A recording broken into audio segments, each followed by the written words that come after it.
Hello all, in this video we are going to see a naturally aspirated diesel engine and its basic parts.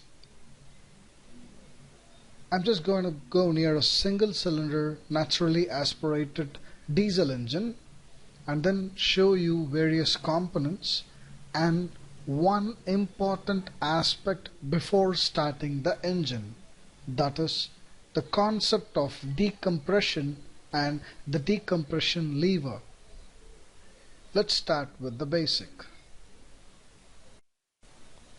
So here is the air suction filter for the naturally aspirated engine.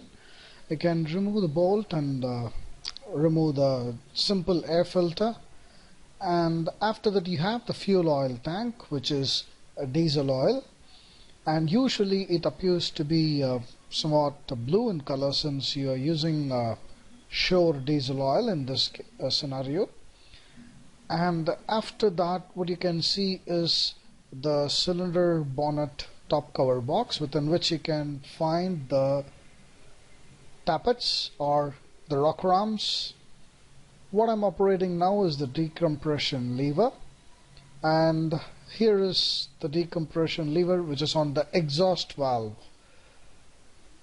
Now this is the other view. As I operate this decompression lever, it depresses the exhaust valve or opens the exhaust valve, so that as you manually crank the engine you would be able to rotate it.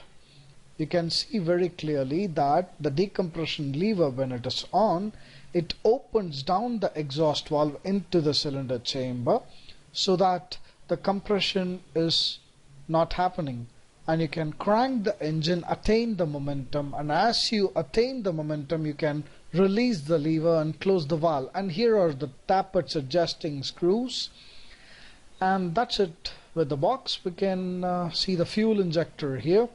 So since this is a single unit diesel engine, you have only one fuel injector, and the lines are from the fuel oil tank.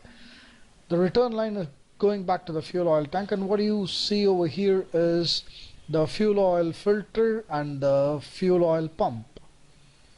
So this is the suction line to the fuel oil pump from the bottom of the tank with a drain valve going to the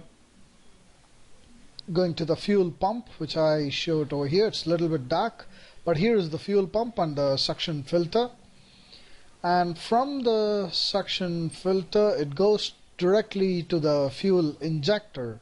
So through this line it goes directly to the fuel injector. This is the line, and it goes to the fuel injector, and the return of the fuel injector goes back to the tank.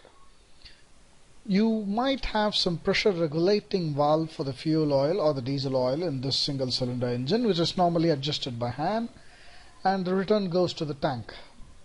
So that's it with the basic of diesel engine. In the future videos we'll see how to adjust the tappets and opening and overhauling of such diesel engines.